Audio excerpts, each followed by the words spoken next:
Hey y'all, I'm Courtney. And I'm Sarah. And this is Bodice Siblings, the podcast where we read all the books we used to steal off our grandmother's nightstands. And then we drink about it. On this episode, we read Blood and Gold by Anne Rice. It has all of the usual Anne Rice Vampire Chronicles trigger warnings, like all the vampire and vampire accessories business. But it also has like some really, much more even than in the Vampire Armand, a lot of grooming in it. And obviously here, I don't mean like just that it has LGBTQIA plus people in it. I mean, it has like classical pederasty. We don't mean that in the Republican way. We mean that in the this is really gross way. It's also occasionally violent. It's got a lot of like taking people's heads off and that sort of business. Well, we just putting heads back on. The heads were already off. That's true. We were just putting the heads back on. But now we know how the heads go on. So, and there was a lot of like dicking in this one. There was some dicking in this, but mostly there was a dick in this, as in like this needs a trigger warning for mansplaining. This is the most mansplaining book I have ever read, and I have read a Jonathan Franzen book, and I did not enjoy it. So, with that being said, enjoy our, what year is this? Like, I don't even know how many of these we've done at this point. I think that we are, you know what? I think that all of you who are watching the Vampire Lestat interview with the Vampire show have us to thank for this, because we were doing this with people had forgotten that these books existed. And we forgot. We dreamed them into being? Is that what happened? No, you need to be thanking us because you don't got to read Tale of the Body Thief. I'm excited we did this one because I have seen this one with the fat baby painting for forever. And I was always like that little evil fat baby. I had to say, I was so excited to do this one because before I read this book, I loved Marius. I don't love Marius anymore. Like, this is interesting because this is book 115 and it changes the way that you see all of the rest of it because Marius is the problem. Yeah. But he doesn't have the emotional maturity to ever say, I'm the problem, it's me. No, he does not. He is never going to say that he is the problem. He's never going to apologize. What he's going to do is make another vampire and move on. Yeah. I like to another vampire that he can gaslight into thinking that he's the best. Yes. Oh my God. It's the worst. So anyway, welcome. If you haven't listened to any of these before, I don't know why you would start with this one, but we're glad to have you. We do this once a year, a little bit off of our normal model. We read one of the Vampire Diaries. Vampire Diaries. It is not the Vampire Diaries. We should do that though. The Vampire Chronicles books by Anne Rice. Why are we not writing Vampire Diaries, Vampire Chronicle fan fiction? Because all I had to read is Witcher shit. Because why are we not writing where like Lestat is like the Elena character? I promise you somebody wrote that. Yeah. I bet it's great. Yeah, I bet it exists. I'm sure it exists. I bet it's good. So anyway, we do this once a year, and we're at the point now where she's just writing them for us. I don't think anybody else has ever read this book. I actually read some Amazon reviews. I'm going to bring them up if they fit somewhere. Yes, please do. Other people have read it. Yay! Actually, the ones I saw in Storygraph, a lot of them were in Spanish. So, great. Okay, tell us what you thought in Espanol. But we always include friend of the podcast, Claire, in this. Claire, do you want to say who you are and what you do? Sure. My name is Claire Mishker. I live and work in Mississippi, whatever, it doesn't matter. I work at the University of Mississippi. I teach writing and rhetoric, and I've been an Anne Rice fan since I can remember, so this is always a fun gig. Well, and I should say that we are recording this on, November 5th, so everything is terrible, but I feel okay today because, last night, Dick Cheney died, Mamdani got elected to New York, Mississippi, broke their supermajority. Flipped Virginia went wild. I thought I'd feel a lot better about Dick Cheney dying, y'all. Well, I mean, it felt okay, but I wanted him to die, falling into, a manure pit or something. I hate that these people all get to die in their fucking beds. It wasn't what peacefully. I wanted, but I really wanted his old ass friend to shoot him in the face and and then apologize about it. Apologize about it. Oops. Oopsies. So anyway, that's like I have to say, yeah, I told Courtney yesterday, I thought he was already dead. So, I mean, I was like, oh, okay. I was like, I already thought that man was Happy Tuesday. Yeah. It's just like how in reverse, it's like I do this, but in reverse. Like every 3 months, I get really worried that Steve Winwood died and I didn't know about it. So I have to check on Steve Winwood. Google. And I don't know why, but I always really worry about Steve Winwood. You should send him a letter telling him that. You can be like, hey, dear Steve Winwood, I just worry that you've died. I'm glad you haven't. Love, Courtney. Right.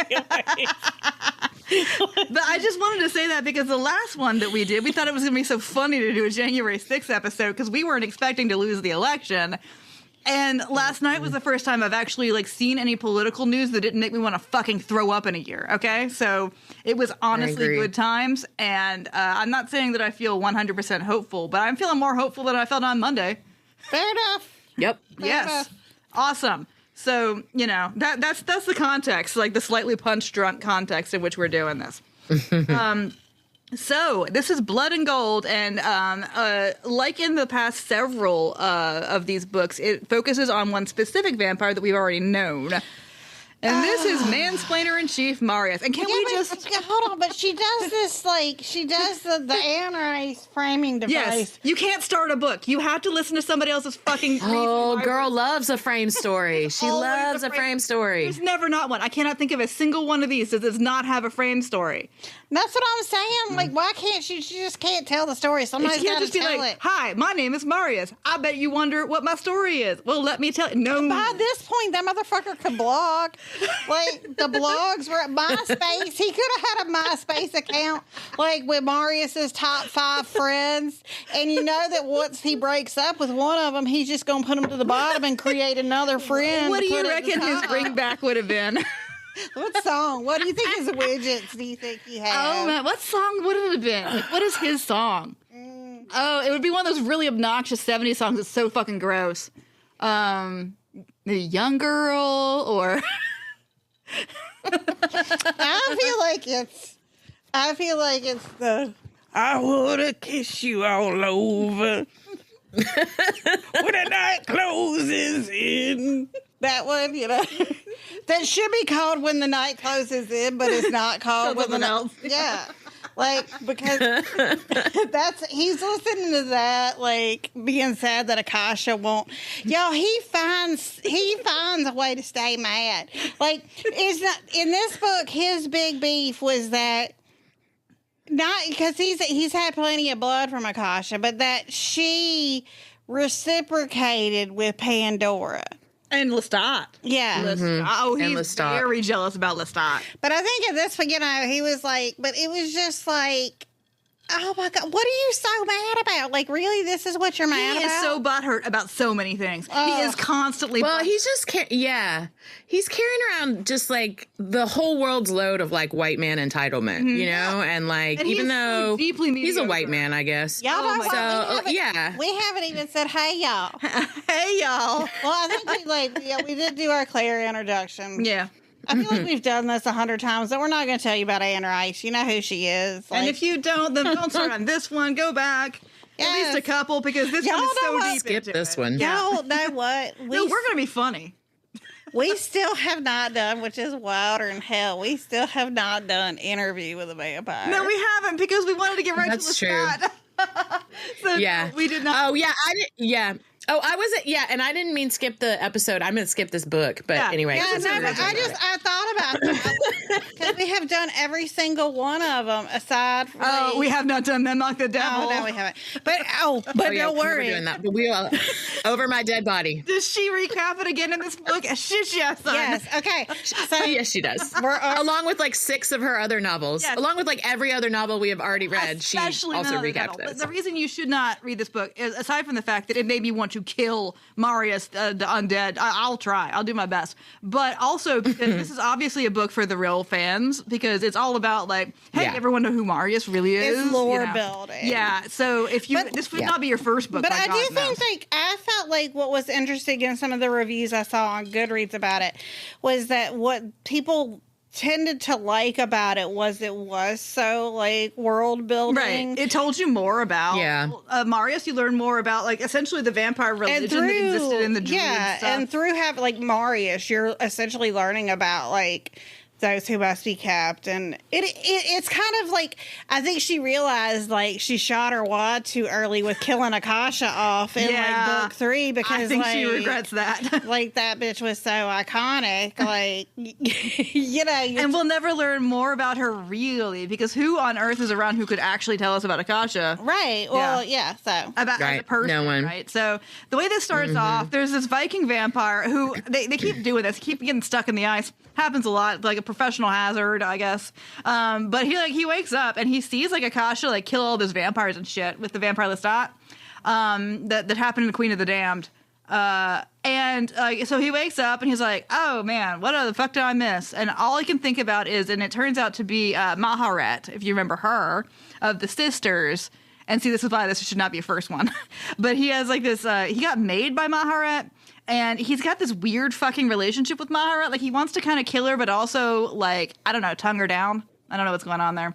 But and maybe let her be his mommy? Yeah, but maybe kind of in a dom way. I'm not sure exactly. Because there's a lot of chains that she weaves out of her hair. It's like the Eminem Rihanna song. Is like that he's addicted to the toxicity of the relationship and also, that they feed off of each other. This has to do with Memnoch the Devil, a book we refuse to read.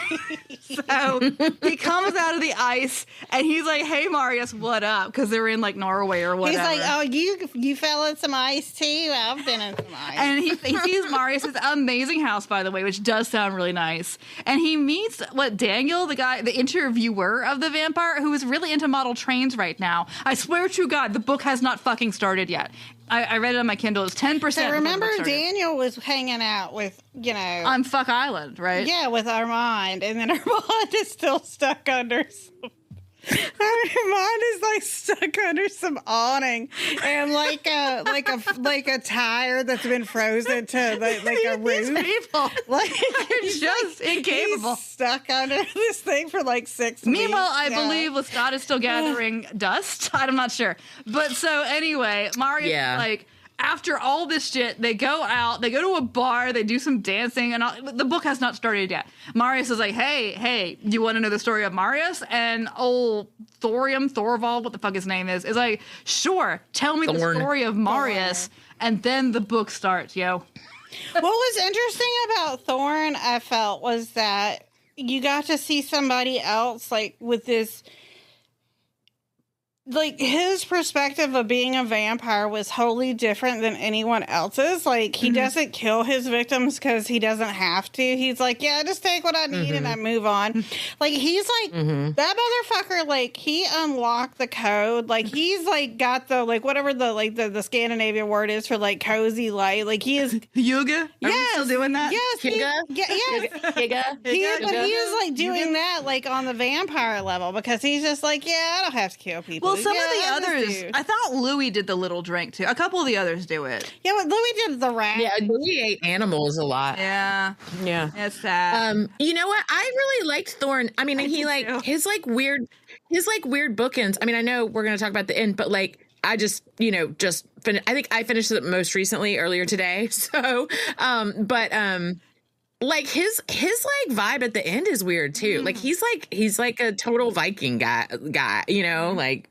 He does. I know that he's going to be in future books. I do know that. Okay. So I can. Oh, okay. I can tell you about that. That Thorn shows up, and just like you remember our guy from Pandora that we loved. Oh, yeah. With one leg. That Marius fucking ran off. Uh-huh. Yeah. But not before Pandora was like, no, I'm not going to make him a vampire, and then made him a vampire. Right. So he's also featured in a feature book, along with another guy from this one who we haven't gotten into yet, Avicus. They're all... Oh, good. I know. Because those were 3 people I like. Yes. Who got like a shitty deal in this fucking book. So 3 characters that we found really like engaging and interesting all are going to be, and I believe that they're all in... I crossed the hairs and I want to make it like the Disney Atlantis movie, with I hope it is. Oh, Prince Lestat in Atlantis or whatever. Yeah. So I think, yeah. I think I'm glad to see him again. But like, we have a lot of book to get through. Yes, we do. So anyway, like, but not really. That's like 3 years in the future. yeah, so much of this book we already read in other books. But and also, so much of it is It's true. It's true. So much of it is just a white man moping. God, and he's so deeply mediocre. So he's like, hey, okay, let me tell you my story. But then he starts off his story. He's like, hey, have you read my story yet? So he gives you this recap of 18 other books, and he kind of says, okay, so you know that I was born in Rome, you know that I was a patrician, you know that I got stuck in a tree for a while, you know that I dated a bad bitch, and I thought I wanted a bad bitch, but could not actually handle a bad bitch, and then you know that she left my ass because she had some goddamn sense in her head. Like, yes, we do know that, Marius, thank you. So he's like, okay, so what happened after that is I was real sad, but I didn't go looking for her, even though there was only like 4 cities that she could have been in. Because I just I left. So he got Those Who Must Be Kept, and they went on a sea voyage. And he's like, he freaks out halfway through. He's like, what if we sink? And I'm like, yeah, good idea. Okay, so he goes on the sea voyage. That would have been the smartest thing he could have done, to be quite honest. You know what it is at the bottom of the ocean, Marius? It's fucking dark. All the time. Yeah. Should we explain, just in case this is your first one of these, Those Who Must Be Kept are like the progenitors of vampire kind, and if they get torched, like in the sunlight or in fire, then everybody dies. If you've ever seen the movie The Lost Boys, what Michael thought that David was, the OG vampire, that if you destroyed that vampire, that everybody else would get destroyed. So what you should do is sink him in the bottom of the Mediterranean, yo! But he does not do that. So they end up like going to Rome, and he has a nice little life there and a nice little villa, and he has everybody coming over to hang out. But then the Goths sack Rome, as we know they do, and he's very upset. Sorry. Actually, that's when they go to Constantinople. That's true. Yeah, then they go to Constantinople, which is actually when they did take the sea voyage. By boat. But he's very upset because he's going to have to go to the degenerate East. Because Marius... Oh, he hates the East. Marius has been alive for several thousand years by the end of this book, but he still decides that it matters that he's Roman. He's like one of those guys who has a fucking statue in his fucking bio. He is the worst. Oh my God. Why are we I found like this book very interesting in that it had this really... his whole how we talked about with Pandora, and her seeing Rome from this female kind of centered lens, and he being this very it felt very like watching the fall of your own empire, and him coming to terms with it was interesting. I thought it was, because he's not used to being vulnerable in this way. And so when he's in Rome, before he go to Constantinople, there's not a ton of blood drinkers in Rome. And so he figures out why. It's because there's he's one that he knows. So Mael, if you remember his story that he told Lestat back in, oh my God, these people are always telling stories to each other, which I guess is what humans are, the storytelling animal, right? They didn't have TV. They didn't. There's no Netflix, so you have to just what ask else Marius a do question. if you got a long ass life is tell that story. Yeah, but after a while, you're just telling a story about your story. Anyway, so Mael is the druid who stuck Marius in that tree. Well, eventually, Mael became a vampire, although we don't know that until now, because Mael went looking for another vampire to stick in a tree, and Mael finds Avicus in Britain. And found him in hey, another tree. Yeah, you want to be my tree vampire? And he's like, well, how about I make you, and then you can be your tree vampire. And so he does, but somehow they don't become tree vampires. Because it's a shit. Yeah, and then they take off. It's a bad Right, gig. it's a terrible job. Yes. So they do exactly. They just get locked in a tree between equinoxes or whatever, or maybe they come out once a month in the full moon. And so, it's a full moon today. Yeah, they get sacrificed. Anyway. They only come out at the big Soviet. They get probably. fed once a month, and then they get to come Full out moon. of the tree. Yep. But the thing is, Mael is furious at Marius for leaving the tree. Mael is not in a fucking tree when we meet Mael in this. Mael and Vicus are hanging out in Rome. Marius is furious at Mael for putting him in the tree. Well, fair, okay. Yeah, Mael doesn't seem to have a lot of critical thinking skills, to be quite honest. Exactly. The man cannot read a room, does not understand the situation. You know what, though? I think it's like they're perfect for each other because those are two men that are the same person, but one has a veneer of like nicety bullshit, and the other one doesn't. But the thing is they can't get out of their own fucking way. But so Mail is never not mad about this. Mail never forgives Marius. He stays fucking mad, which I appreciate. He holds his grudge. But Mail is also too stupid to realize that he can just like steal clothes. Like they're just walking around like with their rags rotting off of them. Like, why are you doing that? You can do whatever you want to. You're the fucking, eternal undead. I thought that was interesting though too, in that like I think that like that part at least this is where to me she's gotten more interesting as a writer, in that these vampires have this this permanence about them, right? Like they're this permanent thing, but and so they don't bother themselves with the impermanence. Yeah, and they are deeply inhuman in this, which I think I liked. I liked it a lot. And yeah, I did too. Yeah. What's wild is that they don't do things in the way that a human would, and so I guess it makes sense that they have never actually tested their vampire skills, because that's the first thing I would do. Well, I mean, right? that is the thing. I was like, where is the Spider-Man like testing my like radioactive jumping on the building? They've never done this. So when they get to Constantinople after the sack of Rome, they meet what's her name? Eudoxia. The bad bitch that yet again Marius cannot handle, and she's like, "Get out the fuck my town! I'm about to eat you." And he's like, "Well, why can't we just handle this like adults?" And she's like, "Because I'm about to eat you." And she pulls some shit on him, which I kind of did appreciate just because I don't like him. But that's when they realize, like, hey, can we do that? Can we do this shit? And so they had to spend a couple days, like, while they're under the threat of her attack, of like trying to figure out what they can do. and they're right. So they figure out like so.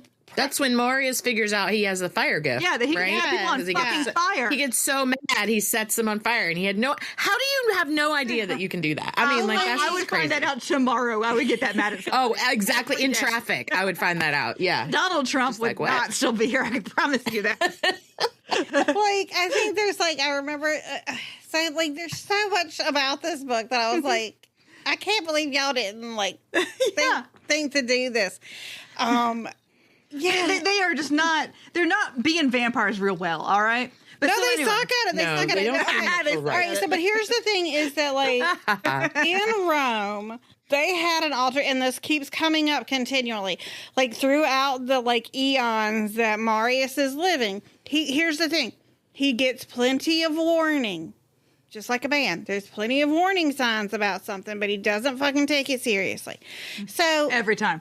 So Mal and his his Avicus tree buddy, they've been roaming around Rome, and one of the things that they did was that Marius's whole job was to keep a big fucking secret that he could not keep. No. So essentially, anytime a vampire came around, he was like, "Hey, don't think about those who must not be kept, or those who must be kept." So the first thing they ask is who are you keeping? And he's like, "Oh, well, let me tell you everything about them." So he tells Mal and Avicus this, and they're like, "Well, this seems important, so we're going to help." And how we're going to help is we got these devil worshiping vampires that keep showing up and wanting to fuck stuff up. And so Mal and Avicus are doing that. And they're getting shit done, by the way. Unlike Marius. They're like his private security. Yeah. Right, and they still don't know their vampire strength. They realize, hey, we can do some cool stuff. When, Avicus comes to Marius, he's like, "I need your help." And he's like, and he looks at him Mal's head is on backwards. He's like, his head came off, and I tried to put it back on, but it's wrong. So we find out how the heads grow back. And it's the tendons, they talk about the growing. And I think that was in there because, business with Claudia, but it was a different body. Mm-hmm. Yeah. But, I guess, maybe see it as, the vampire, if it's still vampire parts, will they adhere? Anyway. When the Goths sack Rome, Mal and Avicus are like, "Yeah, we're going to Constantinople. You want to come? You got some people that you got to protect.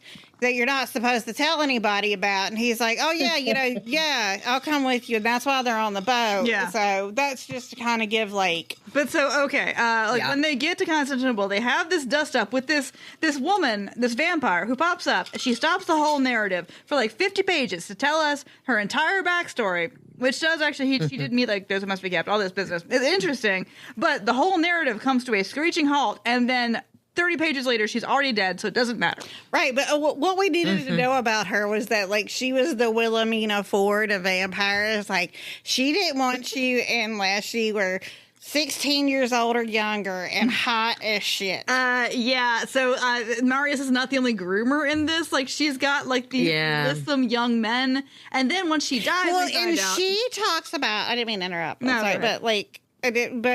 she talks... When? Huh? Nothing, go on. But she talks about, and it's something that Marius thinks about later. It's just what I was thinking about it while you say that she said that she liked them younger because they were easier to train to be vampires. But both she and he say these gross things about virgins in this. Right. That my digital copy expired, so I didn't get it. I should have taken some pictures, because don't worry, you don't need to hear it, because it is nasty. Right. It is hella nasty. There is some gross shit in this book. But anyway, so one of the gross things in this book, they kill most of her little 13-year-old beauties, but then after they kill her, actually the Akasha kills her. Or like there's an oil lamp, whatever, doesn't matter. There's two coffins. They're like, well, who's the other coffin for? Well, it's Zenobia, who is her obvious favorite, who is a very, very, 12, 13, 14 young woman.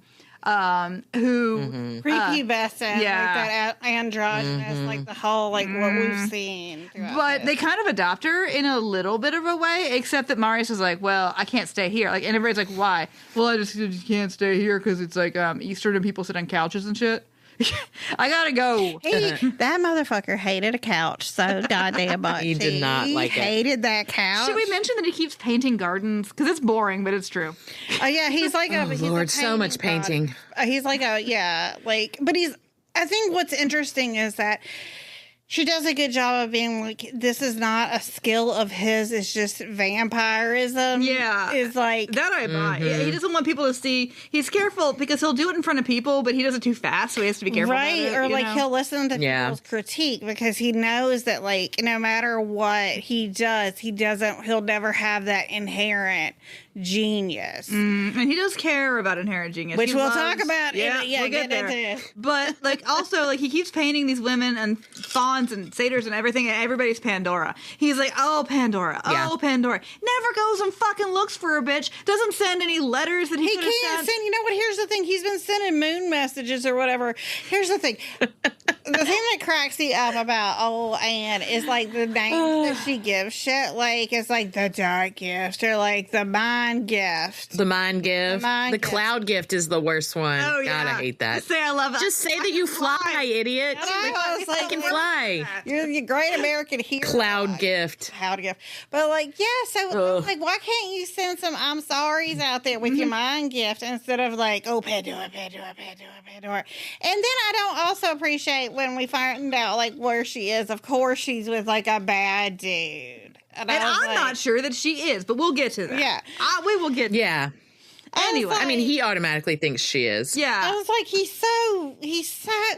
is such a fucking self-important. Because the only reason she wouldn't be with him is because someone else is keeping her from being with him. Oh, of course. I mean, that's like his mindset, right? Yes. The thing is, then when it takes him so long to realize that's not true, even though, like, you're reading it and you're like, bro, you have this, like, all wrong. And I mean, we're talking about late antiquity, and I can promise you that Pandora is in a major Mediterranean city. She likes a nice bathroom, okay? She is not hiding out in, like, the Germanic woods or whatever. There is a list of cities, and it is maybe 20 long. She is one of them. That's what I'm saying. Like, I know. Okay, we've got more. Completely stupid. But anyway, so the thing that Marius does throughout this entire thing is he makes decisions for everybody around him without consulting anybody, figuring out what they need or whatever. So he has decided that it is not safe to be around other vampires because he has to keep those who must be kept. So he's like, all right, Male, Abacus, and I guess Zenobia have fun. Like, and he's like, well, wait a minute. Zenobia can't be on her own because she's a baby.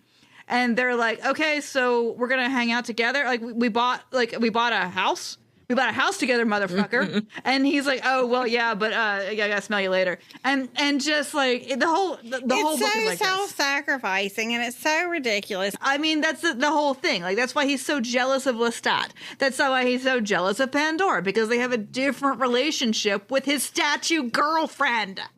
Well, it's like Yeah. Everything about him is the fucking worst. Yes. All right, so he's in Rome. Yeah, they've killed Zeno. No, they're in Constantinople. Yeah, they're in Constantinople. And then he's like, I cannot stay here. He can't be there because of the fucking couches. He hates the Couches. couches. And so he's like, I must be alone. he's like, all right, Mal Avicus. Avicus is half in love with Zenobia because he was fully in love with Eudoxia. And then he had to kill his virgin Avicus is kind of girlfriend. easy, okay? Yeah. I mean, Avicus is like, oh, you hot. You know, I mean, but that's all. to be Avicus is. fair, Yeah, he seems to fall very easily. Yeah, Yes. to be fair, he's spent a millennia with a little He's in a Gaelic tree with mail. druid troll. So Yeah. let's True. They let him out of the tree, and he was just I know. wild. Okay. All right, so But okay, forget that. Now he's in Venice. It's the Renaissance now. Catch up. And so he gets it's the Renaissance, baby. Oh, and in the midst of all this, we've had these very slow, lingering descriptions of Christianity coming to Rome and yeah. But, Oh, I skipped. I skimmed all that, or I was listening, so I sort of made the speed really fast through the rants on Christianity. I was like, and okay, Anne, in the get midst it. of all of it, he's talking problem. about the art. So yeah, now we're in Venice. Okay, so I mean, of course, which would be a place that you went, and he didn't go straight to Venice. He He went- loved Florence. Yeah, he too. loved Florence. He went to and met Botticelli, and he I don't know, was jacking it to Botticelli a lot. Really wanted to make Botticelli. Giving advice to Botticelli. I know, I can see how it would make you a better painter. I don't think you should be so churchy. I don't. Well, you know what happened with Botticelli is that Savonarola got to him. I got it. I mean, I understand the history of it, but it's here's what I'm saying: it's this weird, I know better than you do. Yes, this is when somebody's like, "Hey, here I am in history," and he is such a creep. He will show up at your house at 2 a.m, bam, bam, bam, and you answer the door and you end of pants, right? And he's like the vampire Forrest Gump. He's at all these things. He's like, here I am. Well, that's every one of these ones. So he bangs on your door and you show up and he's got a bag of money. And he's like, hey, bitch, I brought a bag of money. I'm a fan of yours. And instead of locking the door in his face and being like, never come here again, I'm calling the cops. People are like, okay, well, I guess you can come into the studio because I do like money. I like money. I mean, I do like money. That's true. If Marius wants to come to me with a bag of money, I'd be like, you a piece of shit, but I'll take your money. Right. And so he's obsessed. Yeah, he's obsessed with Botticelli for a minute, but he ends up in Venice. And when he ends up in Venice is what we get to when we read The Vampire Armand, which is Boys down. Oh no, it's bad, y'all. I mean, he's absolutely grooming a stable of young boys. In a way that is just really gross. I mean, there is no way to talk about this that is not revolting. I think I think on the larger whatever, right? If we look at just pre-Armand, he wants these kids that are either good at art or good at something, that have whatever he deems of value, right? And that's the thing, he is the determining whatever of what is value, and be it their look, be it their artistic whatever, be it they're smart, right? So but she always makes it very, just like with a romance novel where you have the not all slave owners, some of them are good, oh, I want to send all of them to college, and he does, but you live on his terms. Right. He essentially owns them as slaves, even though technically not. Yeah. But yeah.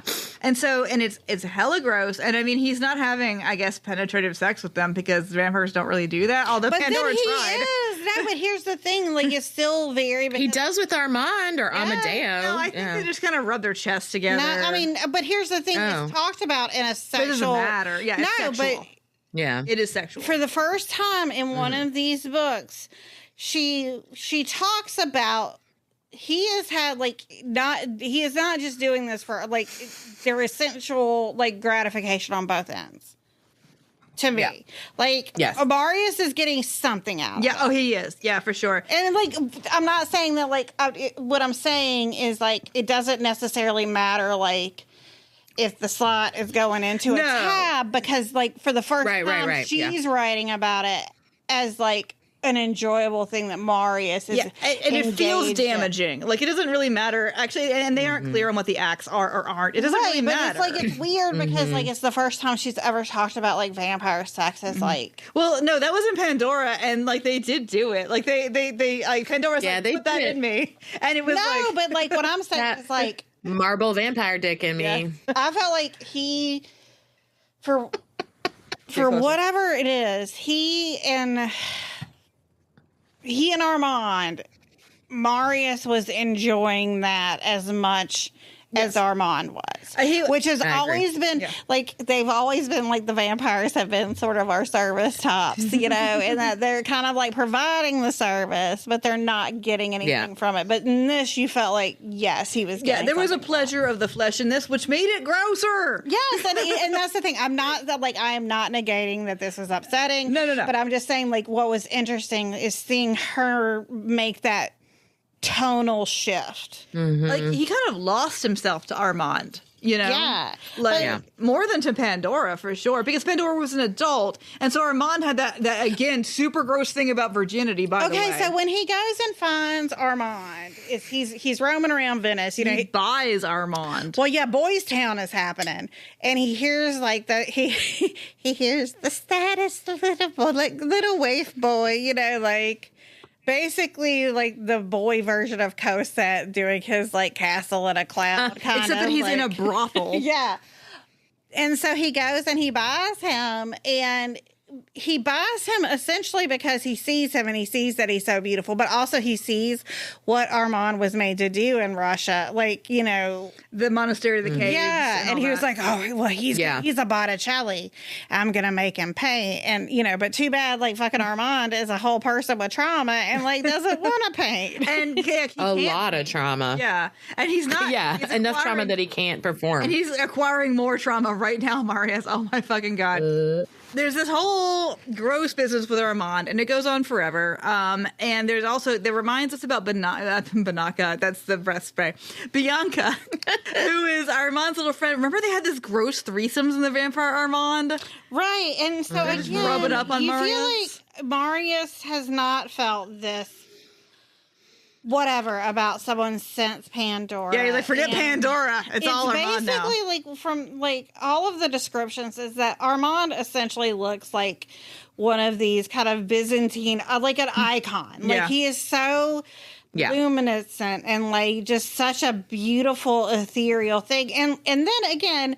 Marius wants him to paint. To his credit, he's not, like, forcing a brush on him, but, you know. It's still kind of gross. And also, like, you get this feeling that, like, Marius is like, okay, in Marius's thought process, in my head, is like, okay, so I failed with Pandora because Pandora was a grown-ass woman with opinions. So I'm going to start over with one I can make. Well, here's the thing is he does, like, and here is where I think, again, like, the point that Sarah's really trying to drive home, and I think more so than, like, some of the other books that we've dealt with, is that he says in this, he goes back to what Eudoxia says, is, like, the younger they are, the easier they are to train. And he says in this, and I mean, she wrote this recently enough that word would have been, he says, I was grooming him. Mm-hmm. So he fully admits, and I think that, like, Sarah, like, in discussing it before we, like, podcasted it, it is very, I don't know if she intentionally was trying to Lolita it, but it makes Marius, who here, like, up until this had been fairly benign, aside from being stuck in, like, trees and, like, he's a mansplainer, but, like, whatever. This is upsetting. Yeah, it is legitimately upsetting. So we want to explain that to you so that if you choose to read this book, you're aware of that.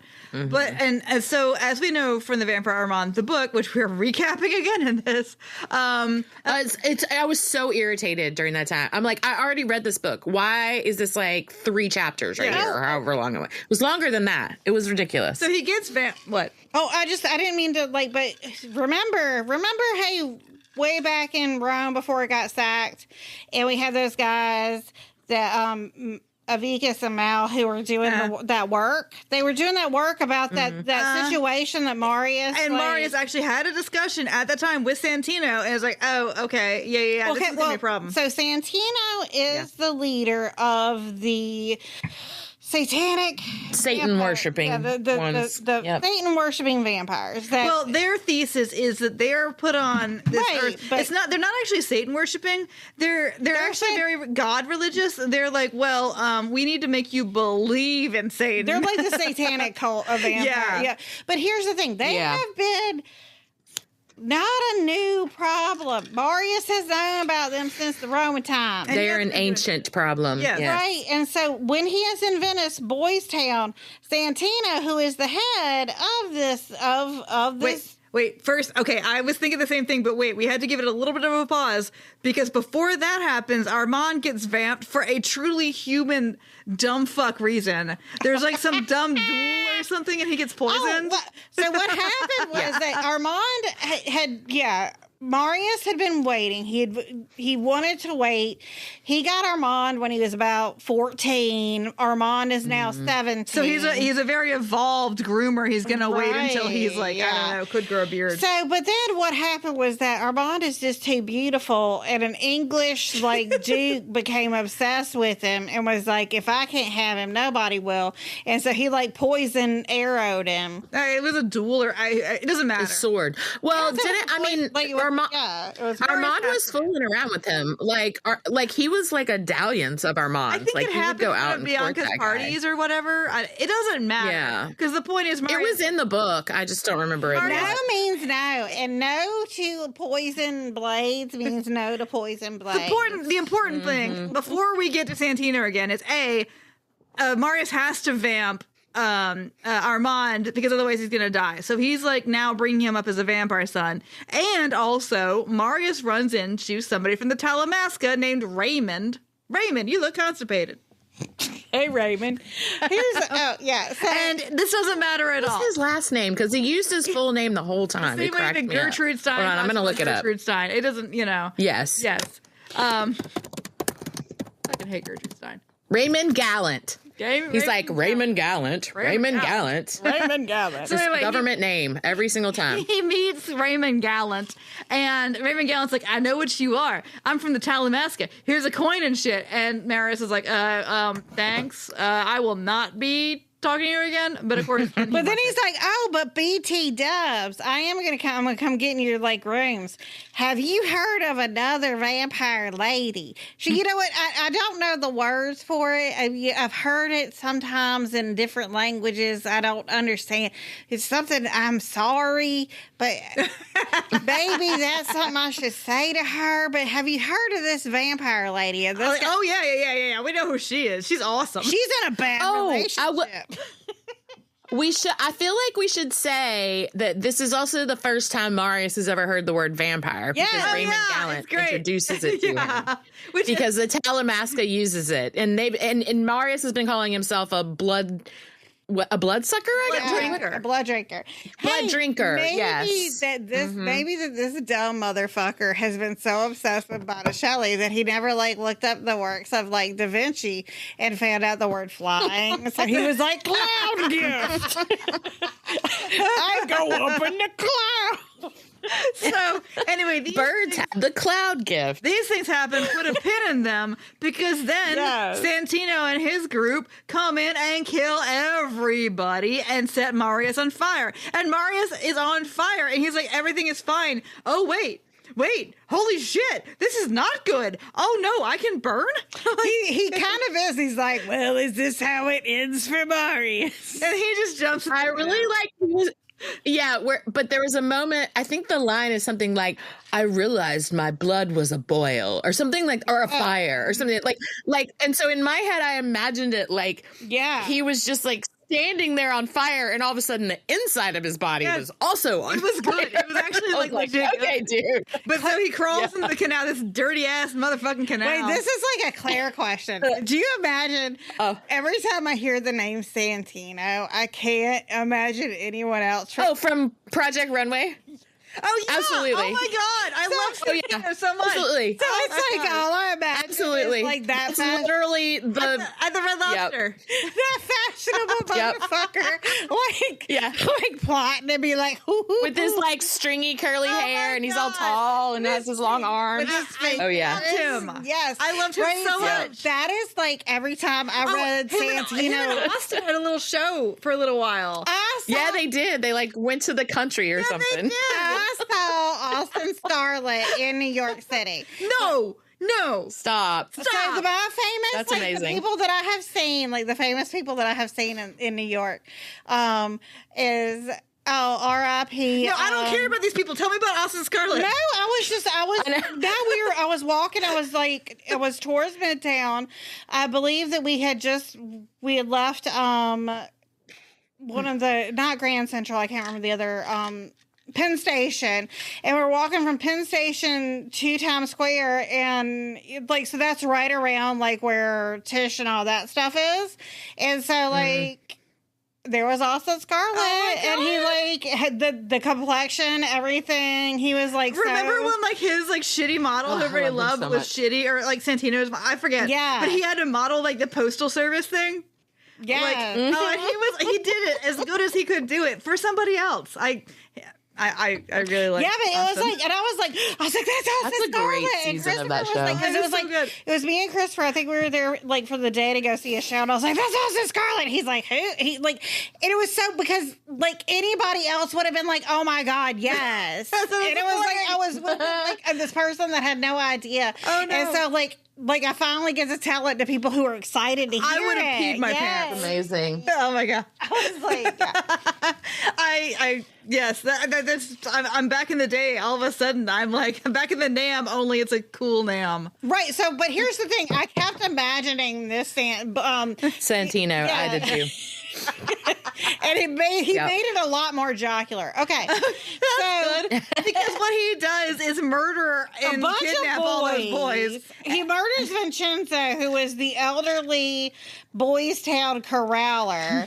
Yeah. Mhm. Major Domo. So what happens? Is They abduct Armand. And okay, so Marius is far too weak because he gets burned bad. So he cannot go after them right then.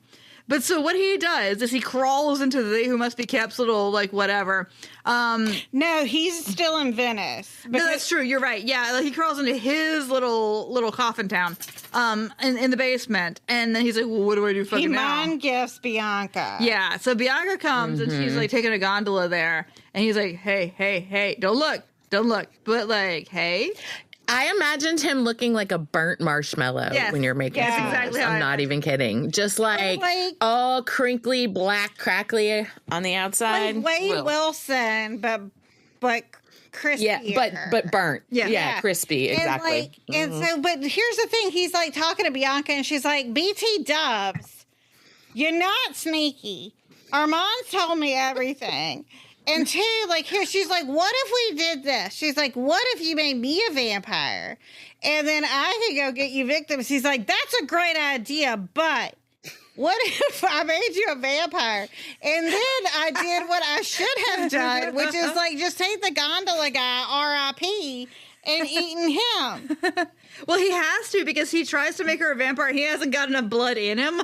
So, he can't even finish the process. Yeah, he's like, oh shit. Also, we need to say now that for multiple chapters up to this point, Marius has been saying, I'll never make Bianca a vampire. She's too perfect and I love her too much. Armand and then was like, that motherfucker needs blood. And he's like, let's go, girl. Like, yes, it's time. Armand was like, I'm kind of lonely. Like, you're a little stodgy and boring. Yeah, make me a sister. Yeah, and he's like, no, I chose you and not her because you are too old. He's decided that, like, in some way it's immoral to make more vampires in a way that nobody ever told him. Nobody's enforcing, and he's decided that his morality is ever fucking Marius. I fucking hate That's this the guy problem. so much. That's the problem. So anyway, he needs. He's just mad because he didn't make Pandora, meaning he ultimately can't feel like He did make Pandora. I thought Yeah, that he did make Pandora was Pandora. like a cautious.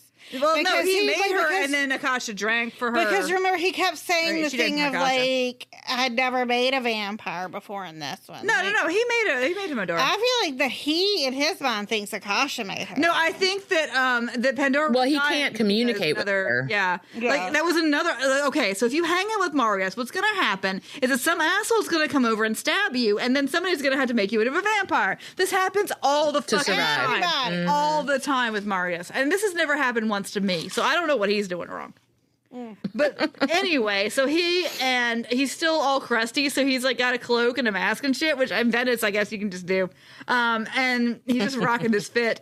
He's like Phantom of the Opera out there, like in the on. streets. And so they're just out there eating all kinds of people that I guess Marius has decided are evildoers, but they're not necessarily, maybe. I don't know. They're eating so many people. That Many it becomes people. a problem. And he's like, I need to take her to see those who must be kept, but I need to be strong enough to fly. To fucking fly. I need to fly. I need to use The cloud gift. The cloud gift. The cloud gift. But he knows he needs Akasha's blood, but he, and so finally he's like, okay, I think I can probably do this. And they do get there, and he gets to like those who might be kept. Fully, I pieced out after this part because I was like, I fucking hate this. Okay, guy. well, I'll tell you what happened. Yeah. He can't move the door. Yeah.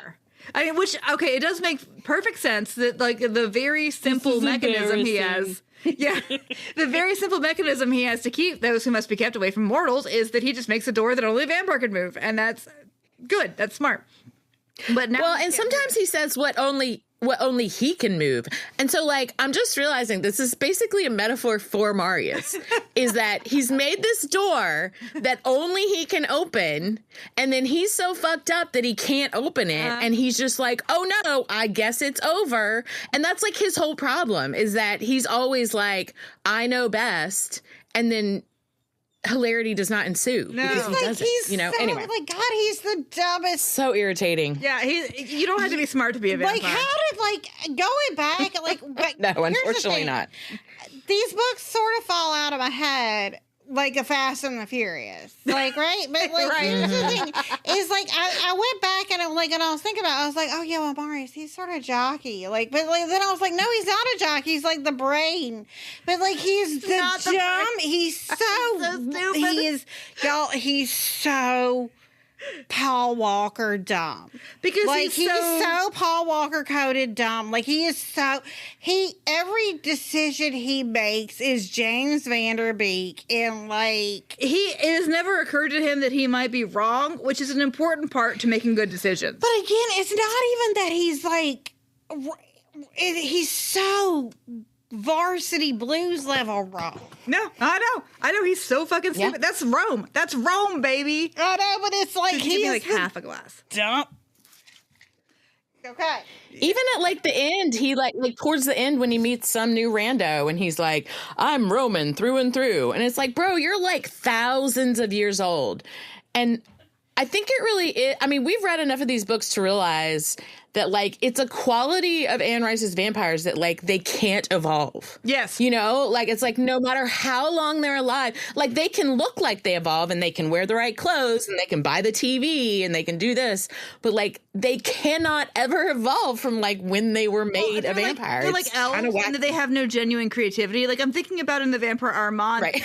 the pianist who played the Appassionata Sonata all the fucking time. It wasn't healthy. Oh for my her. God, yes. But like once she became a vampire, it was too perfect, and so that's obviously yeah. Well, it's like how at the if you think about it, how like Marius and the art, and then but also you brought up Daniel and Daniel doing the Oh, I mean, he did evolve. Yeah, he's an- well, no, his but art evolved, But here's the thing: is like but he didn't. no, but do y'all remember? He tells Thorn.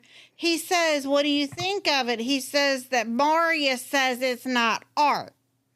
And again, it's Marius. Forgot about that. Yeah, like Marius would fucking know. Right, but here's the thing: is Of course, he's the one who gets to say what art What is art? right, Yeah. but it's also like, but is Daniel's like, because Daniel is taking something that is like the physical like manifestation of replication, like. He's basically doing the same thing that Marius did. Marius But on did. a- Yeah, I mean, that was like one of my Yeah, notes. But on a I 3D said, why does Yeah, like I was like, what does Marius get to be an asshole about Daniel's obsession, his enthrallment? I like that we got this new term, enthralled. Right. Like, what? Okay.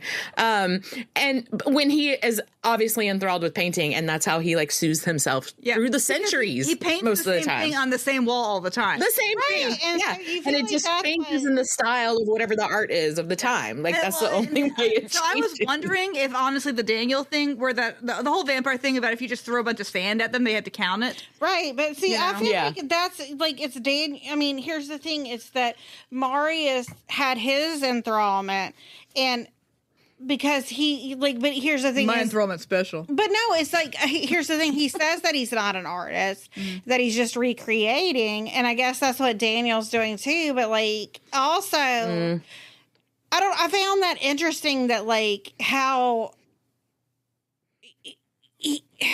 I think like basically Marius was doing this too, but he doesn't call it that. No, of course not, because when he does Right. it, it's far more interesting and Right, important. but and- like basically, Right. yeah, but like, oh, I had all these But intellectuals around. Is this not like the basic human question of like what makes us human? Is like what is art? Is that not like Right. Yeah. kind of the thing? Right. So we recategorized. We're librarian. I'm a librarian, and my friend at work is a librarian, and we were kind of doing a giant like kind of recataloging process of the literature books. And so I came in, and we have a coworker who has a PhD in English literature. And I'm like, guess what, Bland? We decided what poetry is today. And he gave me this look that I wish to God I'd taken a picture of. It was beautiful. That's awesome. Yeah, we decided what's poetry, what's not poetry. Guess what? Yeah, Right. we figured it out between the Well, two of yeah, us. but I find that like it's so interesting is that like he has these and Daniel prior to becoming a vampire, because Daniel essentially forces Armand's hand in drinking himself to death, but like.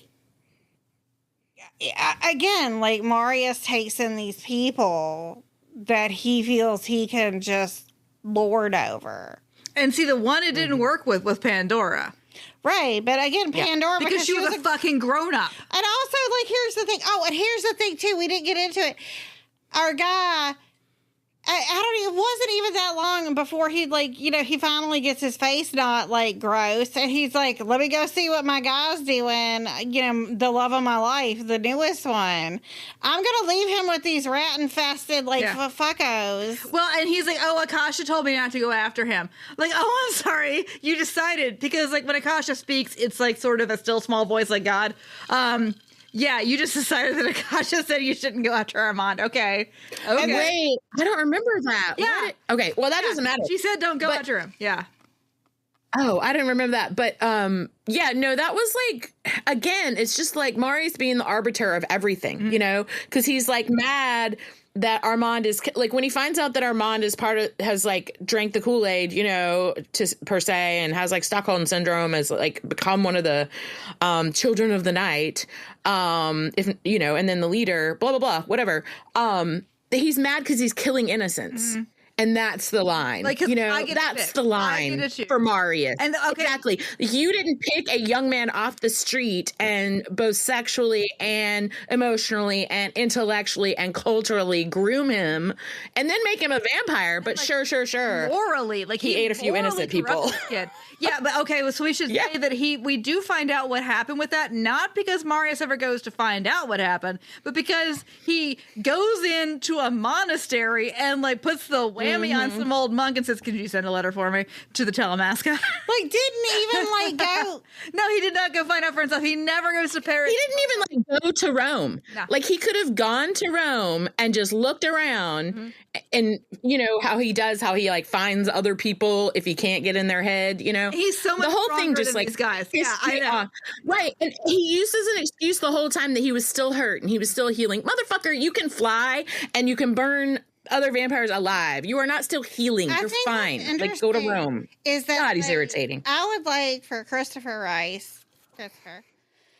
like to take this story and redo everything, because I think that here's the thing. I think that what you could do is make Marius the linchpin of every single bad causation.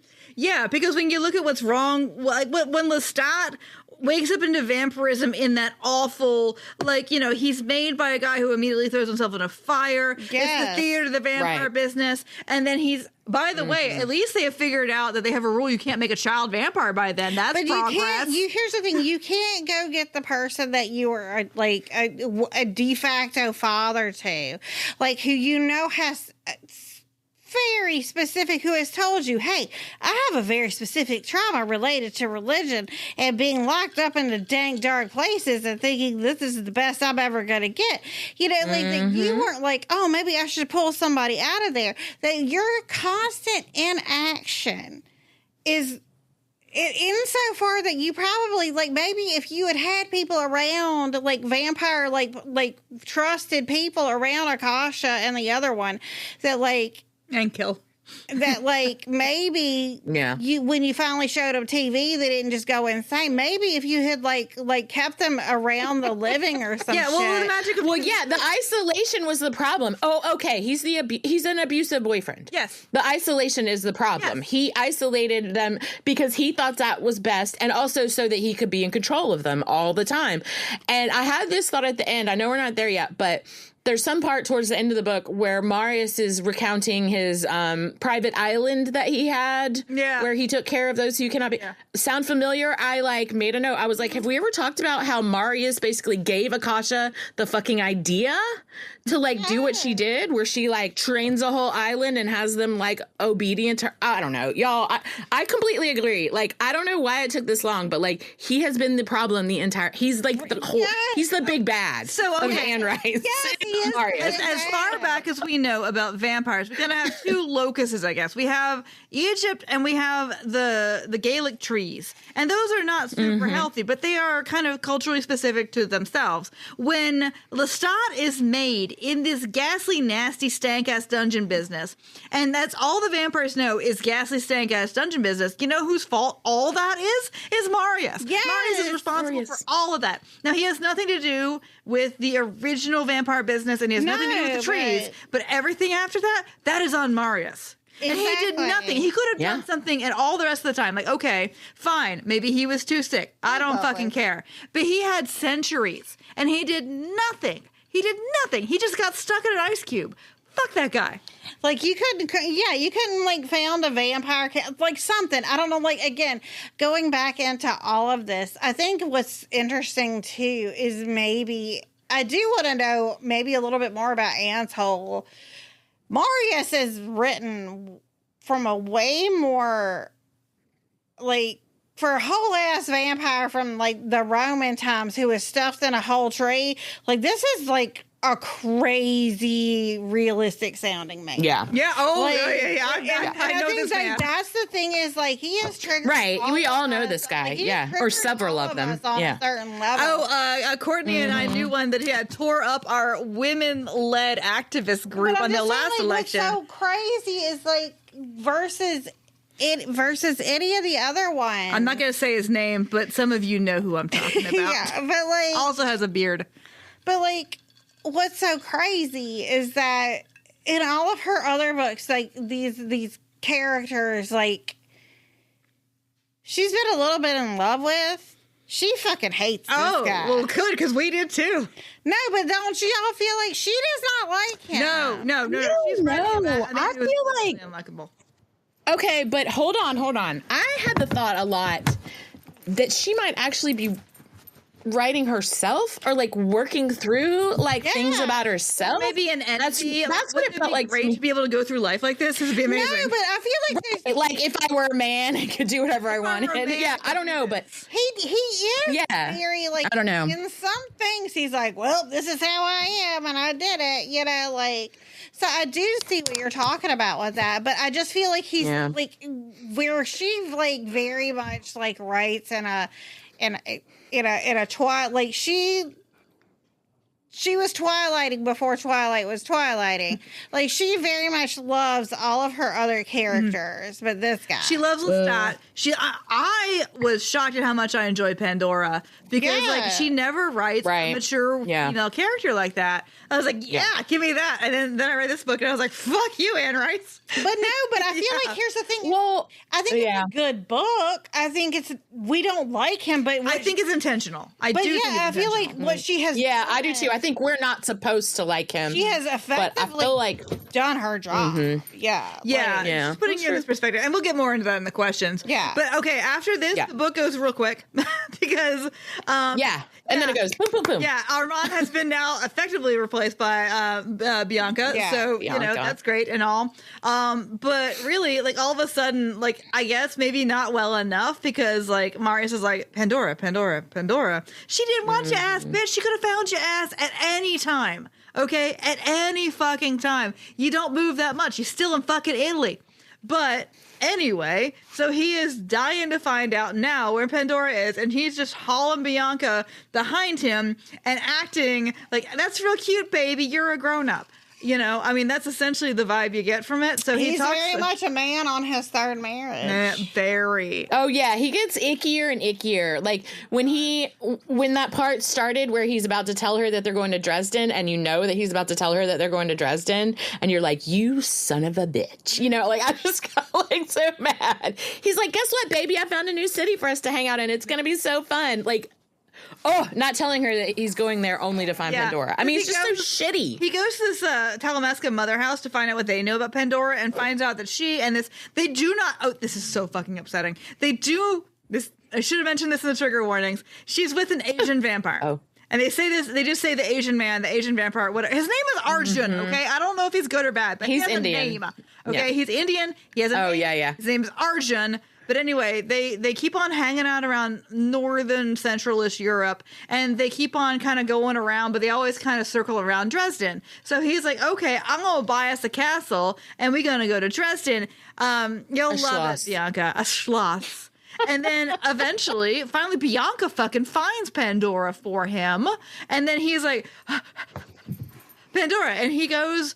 and he dresses up for the ball and whatnot, and it's weird, okay? There's a ball. You didn't read it? I hate it. Oh, Courtney, you didn't read this stuff? I told you I checked out. You, like, seriously, you checked out completely. I have, like, no, it's not a good I thought you just were like, not. No, this is the part where I was like, I want to stop reading. Like, I mean, I already kind of wanted to, but like, this was it's funny that you did that, Courtney, because like, this was the part where I was like, I don't like what is happening anymore.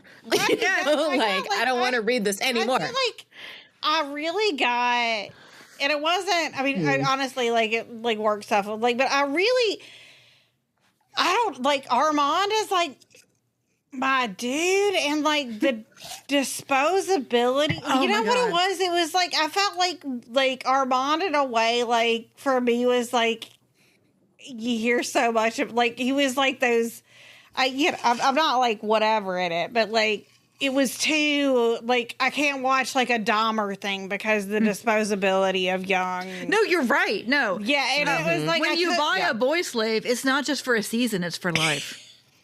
It's forever. Yeah. Then when you make them an immortal, it really is forever. It really is forever. And then I piece of shit. Really bother, like, it really, like, and this is what I'm saying, like, with all of our other books, I feel like it's like, he, like, we've got to see, like, but this one is, like, upsetting. He made him immortal, which means, by the way, that you have forever to rescue him. You could come 10 years later, and it will still count. And he never did. He threw this boy away because he found a better one. That's what I'm saying. Like, he was, like, it was such... Well, he's coded on so many levels because, like, in so many ways is this man that, like, first, like, the first wife, Pandora's out, and then the young one that he got, what it got inconvenient is gone, and now it's just, like, to have the whatever.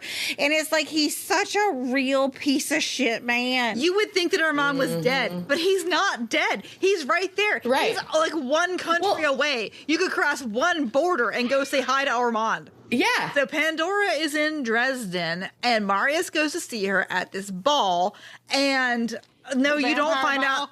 hold up. You don't find out what their outfits are. I'm sorry.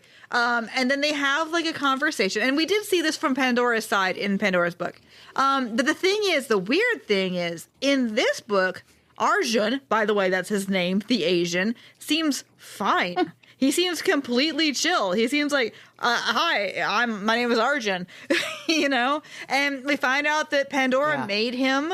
And I guess you get the impression that Pandora has kind of decided to cede a lot of her own authority and her own personal recognizance. Like, she doesn't want to, and I understand this, she doesn't want to be in fucking charge of anything anymore. Yes, girl. Yeah. Right. So, I mean, she's like, yeah, She made a son to take care of her. I like completely fucking got it. I was like, dude, I get it. She's like, I'm just done making decisions and shit. So I made a boy. Yeah. And it was good, and he's hot. So, I love this for her. Yeah, fucking leave me, Marius. Yeah. And he's like, I cannot leave you. And she's like, yeah, well, you know what? You so fucking have to. And then they get back to Marius's house, and Pandora knows that Bianca is there. And she's like, well, I can't go with you because I'm not fucking stupid. You know, remember I met your bitch? And Marius is like, don't worry, I'm going to dump her tomorrow. Yeah, no. You missed the best shit, Courtney. You missed the shittiest shit. You should have skipped to the end and just wrapped it up, because oh my god, the very end was very satisfying. I have to say. So Pandora's like, no, also fuck you, I'm going, and she does, and she leaves, and they're gone the next day. Meanwhile, the next day, Bianca's like, so. Heard what you said, and Marius was like, okay, I know, so I was lying to that bitch about. He was like, I was lying to her, but obviously I'm not lying to you right now. I love you. Worst. He's the worst. He's the worst. And so Bianca's like, bitch, I'm leaving. And the most amazing thing is that, like, he says, you can't live on your own. And she's like, the fuck I can't. Because, like, a few weeks before that, he actually dumped her ass. He dumped her ass. When I say dumped her ass, I mean, like, almost out of a speeding car. Like, dumped her ass in a castle. I wonder. Oh, yeah, he took her to some remote castle and left her ass there, and then went back like 8 hours later. Like, oh my God. And this time she's like, no, we're through. Fucking dick. You can't live without me. The fuck I can't. How the fuck did you live when you were a new vampire? I need to go and look back at, like, her. I mean, her and Stan Rice were, you know, I don't think they were divorced ever, but, like, she was working through some man stuff. Yeah, because Bianca, it is so great when Bianca fucking leaves. But, like, this man... Oh, I know. What did I put in my notes? Let me find it. Marius is the most realistic man. Yeah, which is why this was such an fucking book. Like, it's like you're like... too real. Too real. Oh, I said this whole double rejection is really feeling like justice right now. Yes. In my notes. And then, like, far later, years later, he finds that letter that they did talk about in Pandora, where she says, "You had to save me. I can't get away from him. Like, whatever." But I don't know that's. I mean, it doesn't feel true in the context of this book. It doesn't, because it just felt like waffling. I mean, it felt like what had happened, like with other, like when Marius left Bianca and then went right back to her because he's like, "What have I done?" You know, and then all of that. I don't know. I feel like Pandora and Marius are a lot more alike than maybe want to think they are. You know, which is why they love each other so much, but also can't get along, you know? So I think, like, I can totally see Pandora being like, oh, shit. I should have, because what the letter said is, like, you have to save me from him. I'm going to be in Moscow. Yeah, that's true. And so he goes to Moscow, like, 20 years later, and of course she's not there. He can't find her. But yeah, you do wonder if she's like, wait a minute, to really appeal to Marius, what I had to do is appeal to his savior complex. So how about I say you had to save me from Arjun? Right. And Arjun's like, oh, good idea, right? That you had to save me from him. Yeah, whatever. Although I did, like, before that happened, like when Pandora and Marius were reunited at the ball thing, and it was like real tumultuous, and I was like, I could see it really, like, cinematically, you know, and yeah. And, like, there's one point where she's like, stop pulling my hair, you know, and I'm like, Marius, what the fuck, dude? Like, he just shows up and he's like, you're mine. And she literally has to tell him to stop pulling at her so much. Like we're in public, dude. Anne sees as being like a Heathcliff, Catherine. No. I think Anne actually fucking hates. I mean, that's one of my favorite couples in literature, but... Like, Pandora needs to stay the fuck away. I mean, when Bianca left him, I was like, get it, girl. Good time. Take off.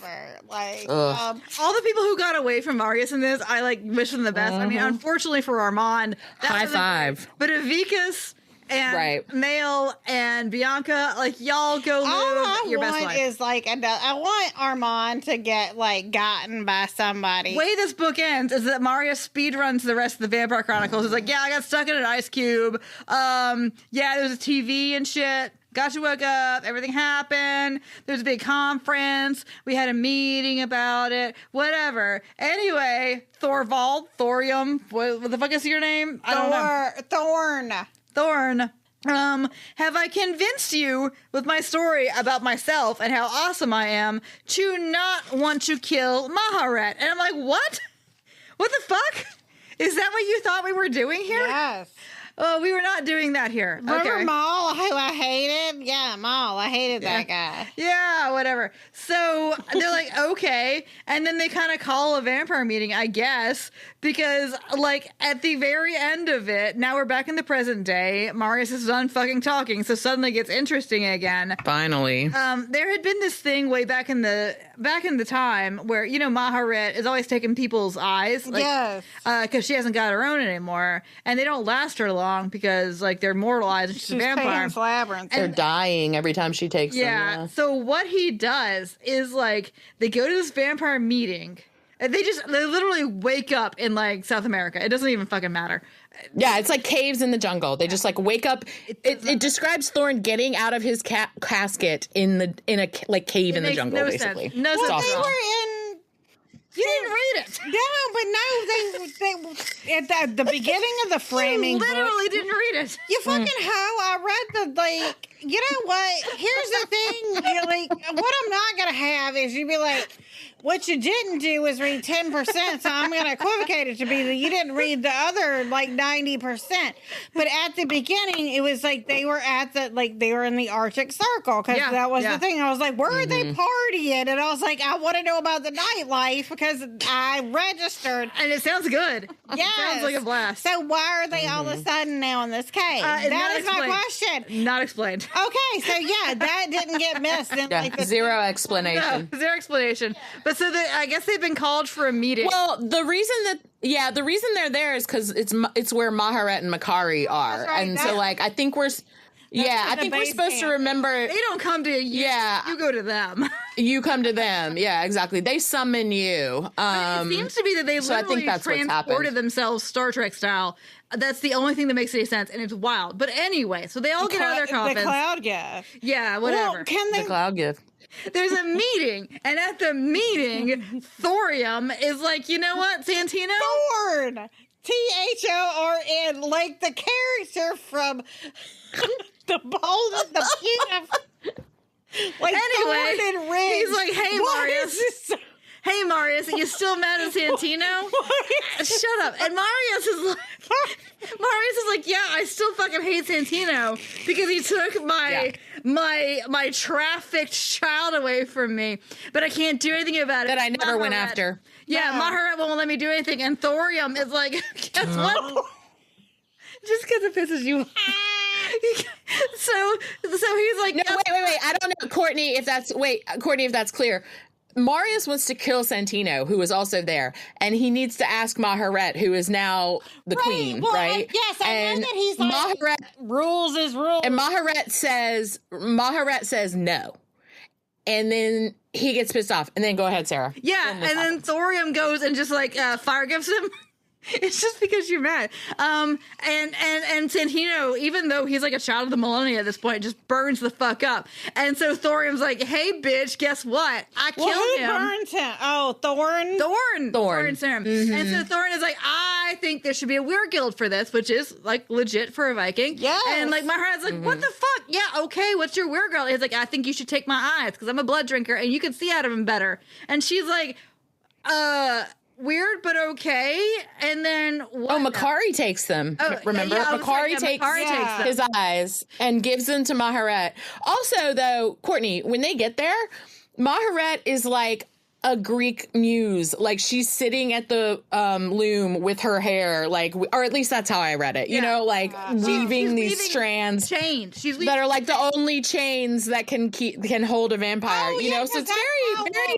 Well, hey guys, hey. Y'all remember that one book that we didn't read?